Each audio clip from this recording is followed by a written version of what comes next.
some motivational videos are toxic. And I don't think it's intentional. I don't think these motivational guys are doing it intentionally. I've even probably done it before in the past, but that message can really do some damage to certain people. There's two phrases I want to share with you today. And if you get value out of this video, give it a thumbs up and subscribe to the channel. Let's go into the first one. You ready for the first one that goes viral? What would you do if you had only 30 minutes left to live? Whatever it is, do that now.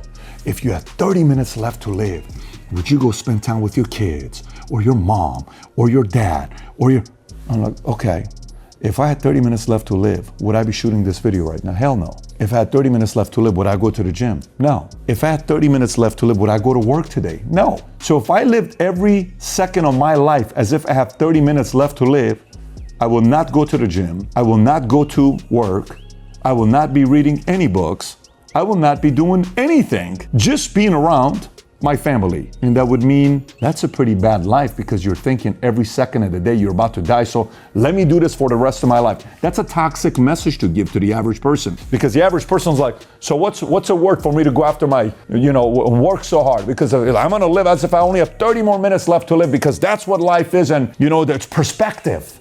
It's perspective. It's such a great perspective. Now it's confusing. Now, can you do that if you're worth $100 million? Sure. Can you do that? You, if you're watching this, if you right now spend the rest of your life as if you have 30 minutes left to live, how long? Do the math until you run out of your savings. Say you got $50,000 in the bank and your expenses are 10 grand a month. So if you live like that in 5 months, you're running out of savings. Then you're dipping into your credit card debt. You can only do that for 5 months. And you got to go back and get a job, make some money, pay your bills. It's not an effective one. So imagine starting a company, you're the founder of it, and eventually this company ends up having nearly $11 trillion of assets under management. And your name is Larry Fink. Whether you like this guy or not, he said the following statement recently: real estate and art are the new gold. Art is the new gold. And by the way, it's not just Larry Fink talking about this. Ken Griffin bought a piece from David Giffen in 2015 for $300 million. That's the interchange.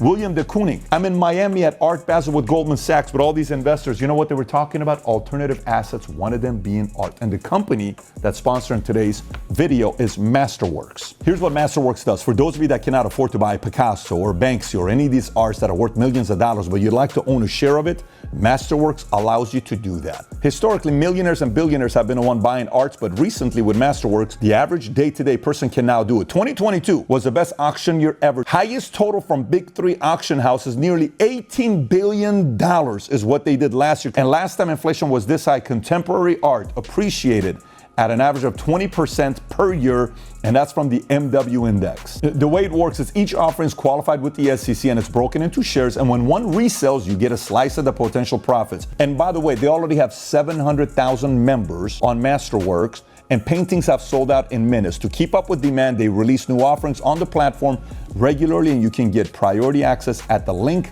in the description below. Let me give you another one. The speakers, this company, when I first started doing business, I would hear these speakers give the same exact message. Here's what the message was.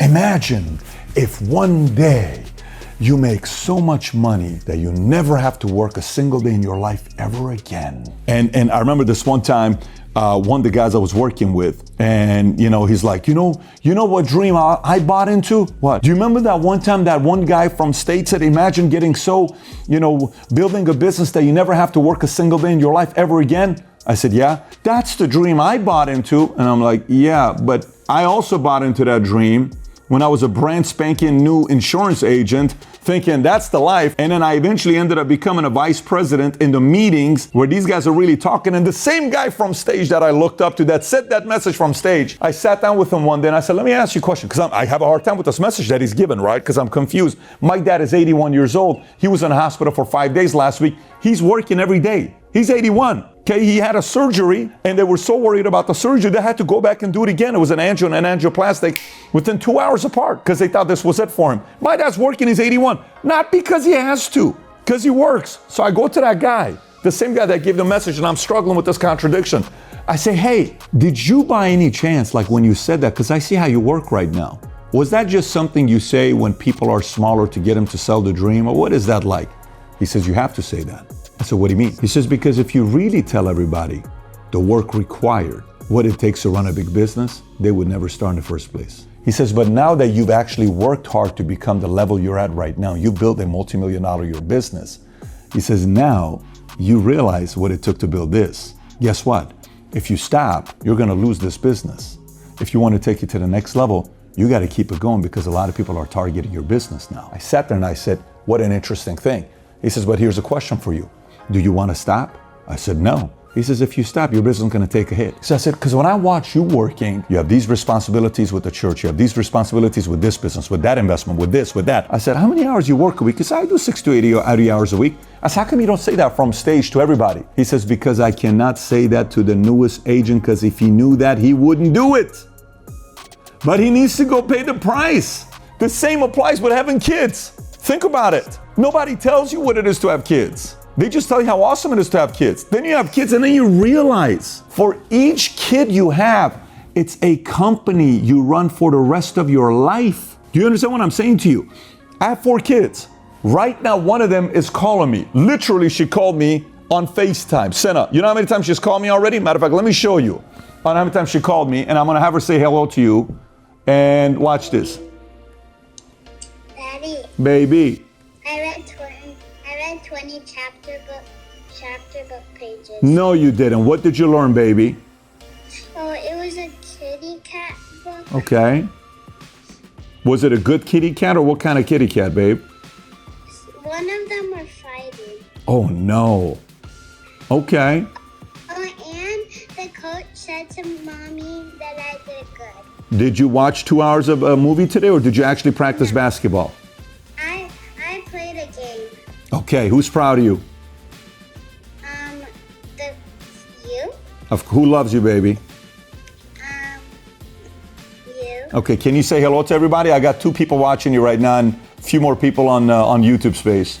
Say hello. Hello. What's your name? Sana. What's your full name? Sana Roseback David. Okay, baby, I see you shortly, okay? Daddy. Well, yeah, baby. I was gonna say one more thing. Let's see. I forgot. I'll call you afterwards, babe. Bye-bye. Are you doing a meeting? I'll call you afterwards, baby. I got 4 kids. They're 4 companies. The difference with these companies, you can't sell the companies and be like, oh, moving on. These 4 kids, they're companies. From the day they're born till the day I die. They're my companies. How awesome is that? But nobody told me that's what kids are all about. Grade, school, boyfriend, girlfriend, breakup, education, homework. It's a lot of stuff, right?